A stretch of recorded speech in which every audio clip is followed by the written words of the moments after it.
Come in, rest yourself here beside me. I can see the weight you carry tonight, that busy, churning mind that keeps its own hours and will not let you go. You are so tired and yet so wide awake. Let me say something important. You do not have to fall asleep. Not yet. You only have to stay with me right here in this quiet room. There is no blame in wakefulness. We will walk into a story together slowly, and I will be with you every step of the way. Just breathe. I am here. Lie back now and let your breath slow to a gentle tide. I'll guide you gently, so you need only listen. This story carries the quiet hush of a moonlit river, calm and unhurried. Anne had been at Green Gables for a fortnight before Mrs. Rachel Lynde came to inspect her. The good lady had been confined to her house ever since her last visit to Green Gables by a severe and unseasonable attack of the grip. Mrs. Rachel was not often sick, and she held a well-defined contempt for people who were. But the grip, she always said, was like no other illness on earth and could only be understood as one of the special visitations of Providence. As soon as her doctor allowed her to put her foot out of doors, she hurried up to Green Gables, bursting with curiosity to see Matthew and Marilla's orphan, about whom all sorts of stories and suppositions had already gone abroad in Avonlea. Anne, meanwhile, had been making good use of every waking moment of that fortnight. She had become acquainted with every tree and shrub about the place. She had discovered a lane that opened out below the apple orchard and ran up through a belt of woodland, and she had explored it to its furthest end, with all its delicious wanderings of brook and bridge, fir coppice and wild cherry arch, corners thick with fern, and branching byways of maple and mountain ash. She had made friends with the spring down in the hollow, that wonderful deep, clear, icy-cold spring set about with smooth red sandstones and rimmed in by great palm-like clumps of water fern, and beyond it there was a log bridge over the brook. That bridge led her dancing feet up over a wooded hill beyond, where perpetual twilight reigned under the straight, thick-growing firs and spruces, and the only flowers were myriads of delicate June bells, shyest and sweetest of woodland blooms, and a few pale, aerial starflowers like the spirits of last year's blossoms. Gossamers glimmered like threads of silver among the trees, and the fir boughs and tassels seemed to utter friendly speech. All these raptured voyages of exploration were made in the odd half-hours she was allowed for play, and Anne talked Matthew and Marilla half-deaf over her discoveries. Matthew did not complain. He listened to it all with a wordless smile of enjoyment on his face. Marilla permitted the chatter until she found herself becoming too interested in it, whereupon she would promptly quench Anne with a curt command to hold her tongue. On the afternoon Mrs. Rachel came, Anne was out in the orchard, wandering at her own sweet will through the lush, tremulous grasses splashed with ruddy evening sunshine. So the good lady had an excellent chance to talk her illness fully over, describing every ache and pulse beat with such evident enjoyment that Marilla thought even the grip must have its compensations. When the details were exhausted, Mrs. Rachel introduced the real reason for her call. "I've been hearing some surprising things about you and Matthew," she said. "I don't suppose you are any more surprised than I am myself," said Marilla. "I'm getting over my surprise now." "It was too bad there was such a mistake," said Mrs. Rachel sympathetically. "Couldn't you have sent her back?"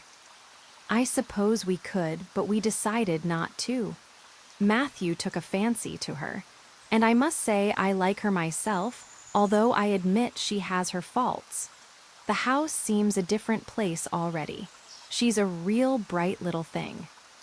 Marilla said more than she had intended, for she read disapproval in Mrs. Rachel's expression. "It's a great responsibility you've taken on yourself," said that lady gloomily. especially when you've never had any experience with children. You don't know much about her or her real disposition, I suppose, and there's no guessing how a child like that will turn out. But I don't want to discourage you, I'm sure, Marilla." "I'm not feeling discouraged," was Marilla's dry response. "When I make up my mind to do a thing, it stays made up. I suppose you'd like to see Anne. I'll call her in." Anne came running in presently, her face sparkling with the delight of her orchard rovings. But, finding herself in the unexpected presence of a stranger, she halted confusedly inside the door. She certainly was an odd-looking little creature in the short, tight, wincey dress she had worn from the asylum, below which her thin legs seemed ungracefully long. Her freckles were more numerous and obtrusive than ever, and the wind had ruffled her hatless hair into over-brilliant disorder. It had never looked redder than at that moment. "Well, they didn't pick you for your looks, that's sure and certain," was Mrs. Rachel Lynde's emphatic comment. Mrs. Rachel was one of those delightful and popular people who pride themselves on speaking their mind without fear or favor. "She's terrible skinny and homely, Marilla. Come here, child, and let me have a look at you. Lawful heart, did anybody ever see such freckles, and hair as red as carrots? Come here, child, I say." Anne came there, but not exactly as Mrs. Rachel expected. With one bound, she crossed the kitchen floor and stood before Mrs. Rachel, her face scarlet with anger, her lips quivering. "As this quiet picture settles, let your shoulders melt down, your jaw loosen, your hands fall open and heavy. We'll continue when you are ready." And her whole slender form trembling from head to foot. "I hate you," she cried in a choked voice, stamping her foot on the floor. "I hate you, I hate you, I hate you," and a louder stamp with each assertion of hatred. "How dare you call me skinny and ugly? How dare you say I'm freckled and redheaded? You are a rude, impolite, unfeeling woman." "Anne!" exclaimed Marilla in consternation. But Anne continued to face Mrs. Rachel undauntedly, head up, eyes blazing, hands clenched, passionate indignation exhaling from her like an atmosphere. "How dare you say such things about me? How would you like to have such things said about you? How would you like to be told that you are fat and clumsy and probably hadn't a spark of imagination in you? I don't care if I do hurt your feelings by saying so. I hope I hurt them. You have hurt mine worse than they were ever hurt before, even by Mrs. Thomas's intoxicated husband. And I'll never forgive you for it. Never, never." Stamp. "Did anybody ever see such a temper?" exclaimed the horrified Mrs. Rachel. "Anne, go to your room and stay there until I come up," said Marilla, recovering her powers of speech with difficulty. Anne burst into tears, rushed to the hall door, slammed it until the tins on the porch wall outside rattled in sympathy, and fled through the hall and up the stairs like a whirlwind. A subdued slam above told that the door of the east gable had been shut with equal vehemence. "Well, I don't envy you your job bringing that up, Marilla," said Mrs. Rachel with unspeakable solemnity. Marilla opened her lips to say she knew not what of apology or deprecation, but what she did say was a surprise to herself then and ever afterwards. "You shouldn't have twitted her about her looks, Rachel." "Marilla Cuthbert, you don't mean to say that you are upholding her in such a terrible display of temper as we've just seen?" demanded Mrs. Rachel indignantly. "No," said Marilla slowly. "I'm not trying to excuse her. She's been very naughty, and I'll have to give her a talking to about it. But we must make allowances for her. She's never been taught what is right. And you were too hard on her, Rachel." Marilla could not help tacking on that last sentence, although she was again surprised at herself for doing it. Mrs. Rachel got up with an air of offended dignity. Well, I see that I'll have to be very careful what I say after this, Marilla, since the fine feelings of orphans, brought from goodness knows where, have to be considered before anything else. Oh no, I'm not vexed. Don't worry yourself. I'm too sorry for you to leave any room for anger in my mind. You'll have your own troubles with that child. But if you'll take my advice, which I suppose you won't do, although I've brought up 10 children and buried 2, you'll do that talking to you mention with a fair-sized birch switch. I should think that would be the most effective language for that kind of child. Her temper matches her hair, I guess. Well, good evening, Marilla. I hope you'll come down to see me often as usual, but you can't expect me to visit here again in a hurry if I'm liable to be flown at and insulted in such a fashion. It's something new in my experience. We're at Mrs. Rachel swept out and away, if a fat woman who always waddled could be said to sweep away. And Marilla, with a very solemn face, betook herself to the east gable.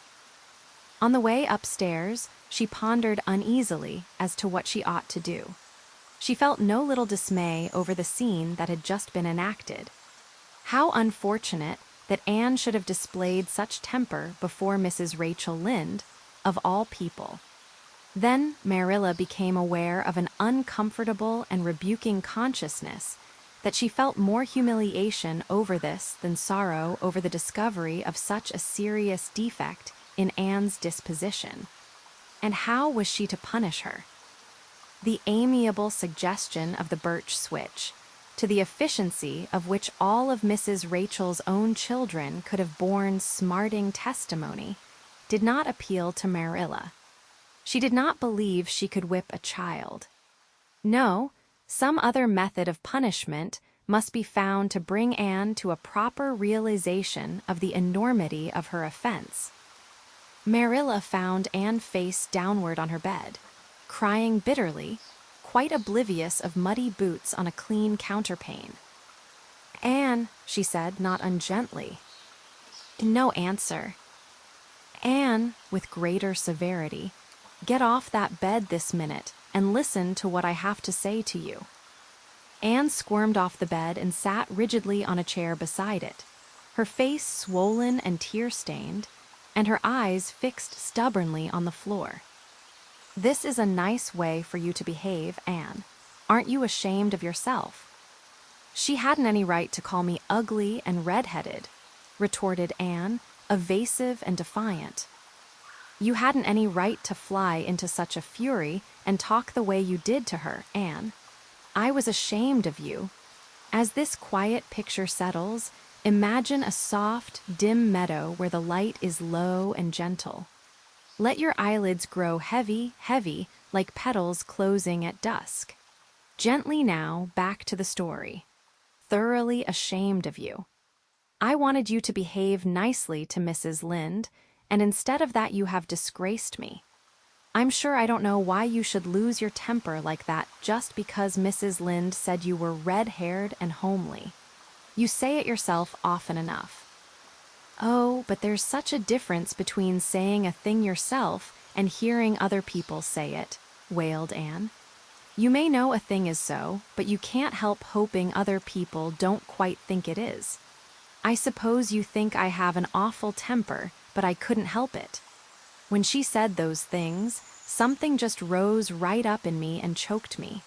I had to fly out at her. "Well, you made a fine exhibition of yourself, I must say. Mrs. Lynde will have a nice story to tell about you everywhere, and she'll tell it too. It was a dreadful thing for you to lose your temper like that, Anne. Just imagine how you would feel if somebody told you to your face that you were skinny and ugly," pleaded Anne, tearfully. An old remembrance suddenly rose up before Marilla. She had been a very small child when she had heard one aunt say of her to another, "What a pity she is such a dark, homely little thing." Marilla was every day of 50 before the sting had gone out of that memory. "I don't say that I think Mrs. Lynde was exactly right in saying what she did to you, Anne," she admitted in a softer tone.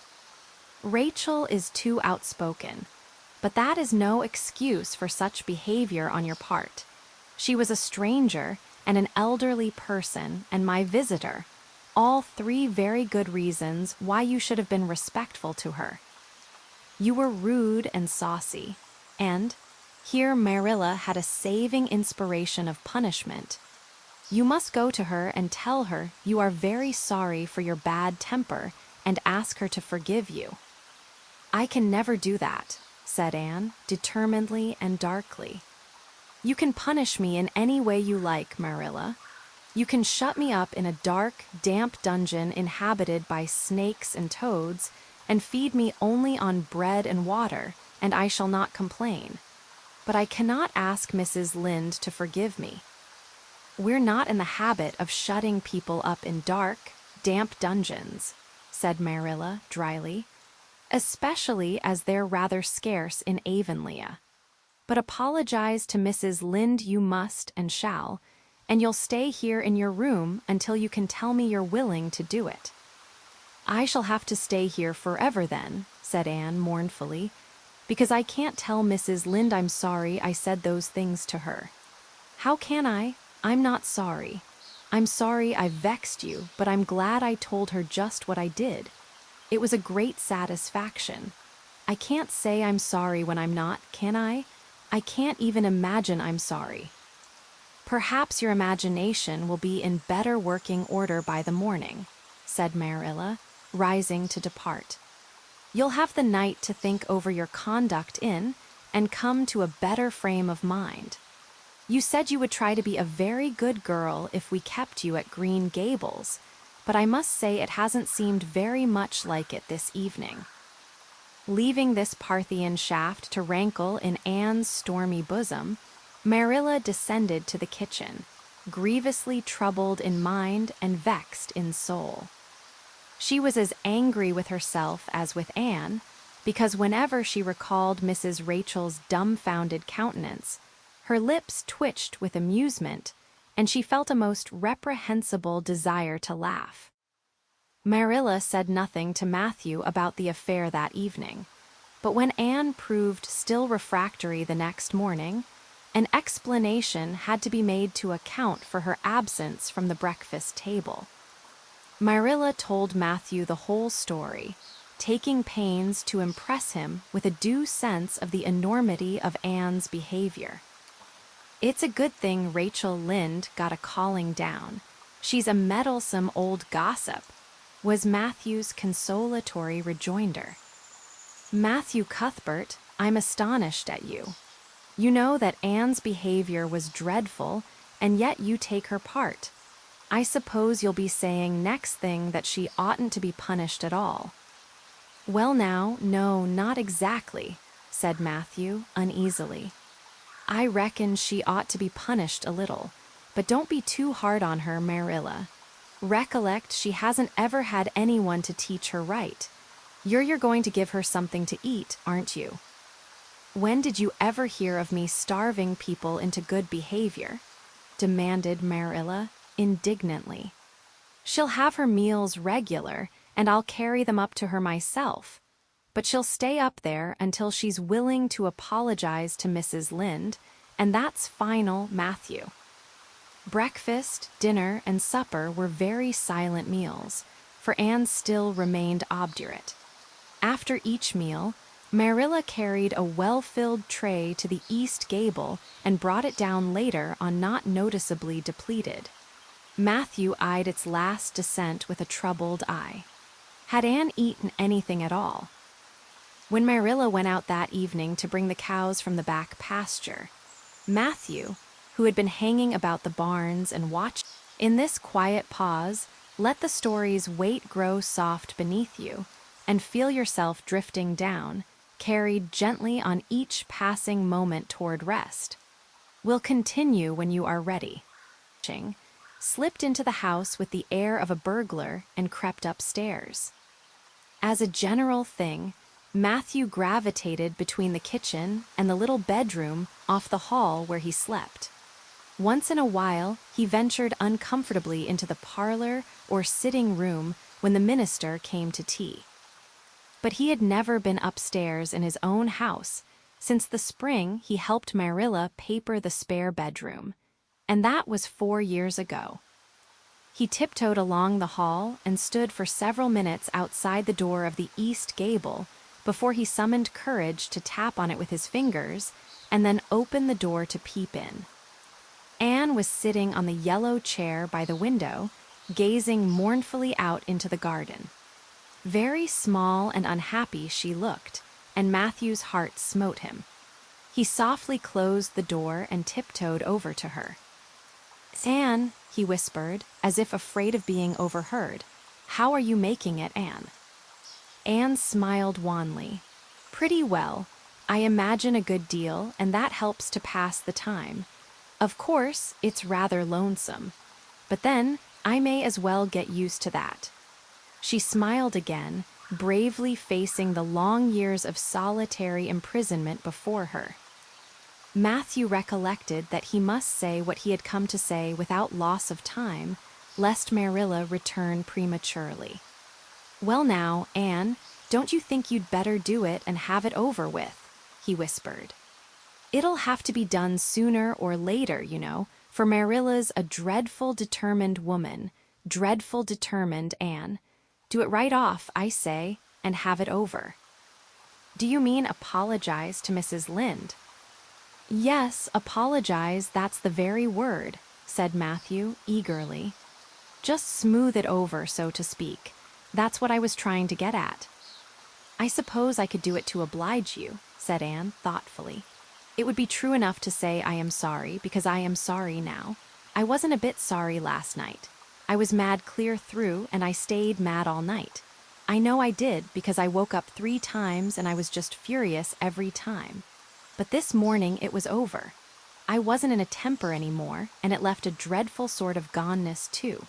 I felt so ashamed of myself, but I just couldn't think of going and telling Mrs. Lynde so. It would be so humiliating.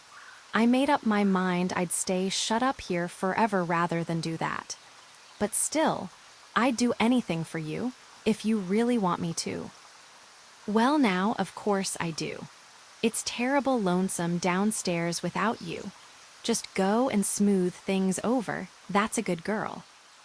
"Very well," said Anne, resignedly. "I'll tell Marilla as soon as she comes in I've repented." That's right, Anne. But don't tell Marilla I said anything about it.